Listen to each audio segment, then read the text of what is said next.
Hello, my name's Susie Johns and this course is called Learn to Draw. This is lesson 10 in the series and I want to focus today on pen and ink drawing.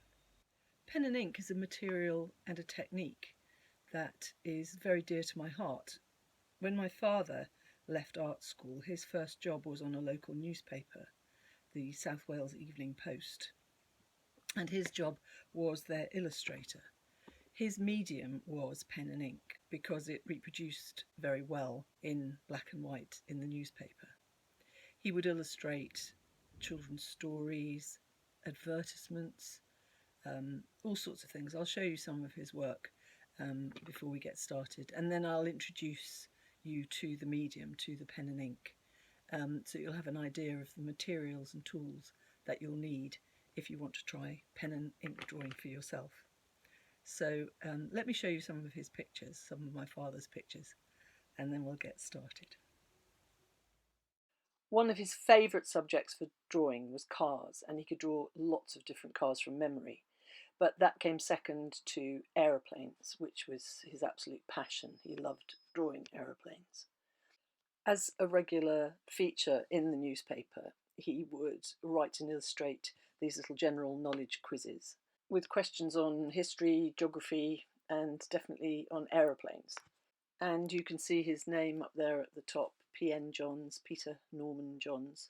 And then some of his work would be illustrating either stories or advertisements. You can see here that because of the way that pictures were reproduced in the paper, he used these mechanical dots to create areas of tone in a black and white drawing. One of the pictures I found looking through his old drawings is this lovely map of Swansea and the Gower Peninsula, and I've decided to use it as the inspiration for a pirate treasure map, which I will save for a future video. Now we're ready to look at the tools and materials needed for pen and ink drawing. I'll start with nibs. I've got some old nibs here. You can see the boxes they came in, and that box would have contained one gross of nibs, which is 144 nibs. But the boxes are getting a little bit bashed now, so I decant the nibs I need into this old metal film canister, which is a perfect container. So once you have your nibs, you need something to put them in, and so you need a pen holder. I've got 3 standard pen holders here. This one on the end, this small one, is a mapping pen, but the nib is not removable, it's fixed, so once the nib can no longer be used, the whole pen has to be thrown away. So yes, let me show you how you just fit the nib of your choice into the pen holder, quite straightforwardly. Some pen holders are easier to do than others, some are a bit stiff. And some pen holders like this one will hold different sizes of nib. They'll hold a regular nib and a mapping pen nib, which is smaller. And so on to the inks. These Winsor & Newton inks are available in waterproof and non-waterproof. Then there's this acrylic ink by Daler Rowney, which is also very good. Or you can buy ink in a large bottle and decant it into a small jar like this, and that's a very economical way of buying it. So now you've got your nibs, your pen holders and your ink. You'll need some paper. I'd recommend using a smooth surfaced paper, especially if you're new to pen and ink. This Bristol board is ideal. This is what my father used to use for his drawings. For this demonstration, I'm going to actually use the back of some printer's page proofs, because this paper is really, really smooth and a perfect surface.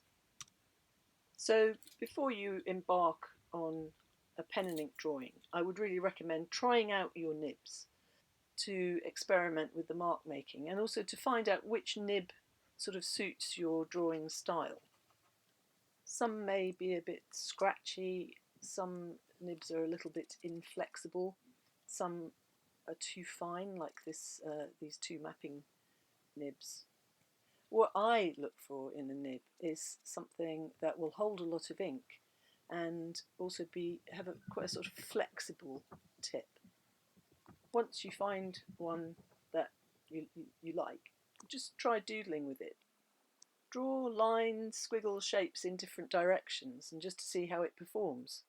I mean, this one's great. I can doodle with it for ages without having to dip it back in the pot because it holds a nice lot of ink. To practice a little bit more with the pen and ink and to get a feel for it, I'm going to suggest that you make a chart to see how many different marks you can make with the nib. So use a ruler and pencil, an HB pencil is fine, and just mark out a grid on a piece of paper. You can have as many squares as you like. I'm starting off with 16. Then grab your pen and your chosen nib and your ink and start filling in the squares. Just experiment with the different marks you can make.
want to rub out the pencil lines, wait until the ink is completely dry. I like using this little battery-operated eraser, it's really handy. I also find there's a lot less friction with the battery-operated eraser. So when I was trying out the mark making and the pattern making with the pen, I went outside the pencil line. You can't really rub out ink, but what I'm going to do here is just patch it up with some matching paper, and I've attached some double-sided tape to the reverse, and that just gives a sort of clean repair. So that's given me a bit of practice with the pen and ink, and also a chart of different textures to refer to. So now to suggest a project for a pen and ink drawing, and I found this holiday snapshot of Mont St Michel in France, which I think would be ideal. So I'll get my ink, my pen, an eraser, a pencil, my reference photograph, and some nice smooth paper. And first of all, I'm going to do a pencil drawing, and I'm going to include quite a lot of detail, so I have a really good foundation for when I go in with the pen and ink.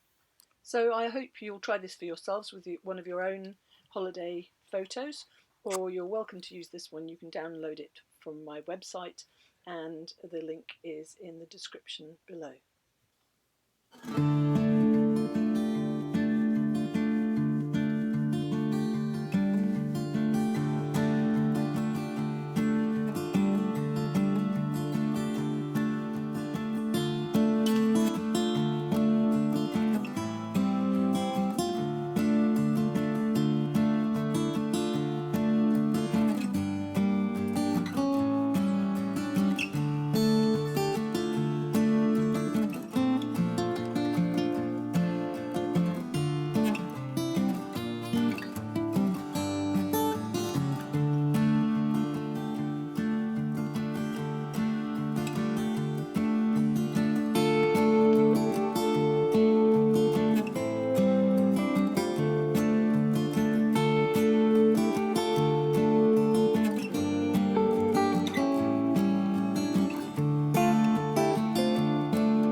It's not easy to correct any mistakes with pen and ink, but it's not impossible.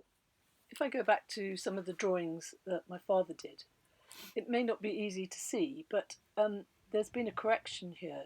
The ink has been scratched away using a sharp blade. This does leave a slight texture on the paper, but it's better than an ink blot or a mistake, or it's better than having to do the whole drawing again. Another thing you can use to correct mistakes is white paint. This is white gouache, and it's been used here for the lettering, the white lettering on black background, but also to correct some mistakes, like you can see it just there, and in this car drawing just under the wheel. So I do hope you've enjoyed this tutorial on pen and ink drawing, and that you'll try it for yourself. And I hope you will join me for the last in the series of Learn to Draw, which is Lesson 11, Line and Wash. And before you go, don't forget to click on the subscribe button below. Thank you.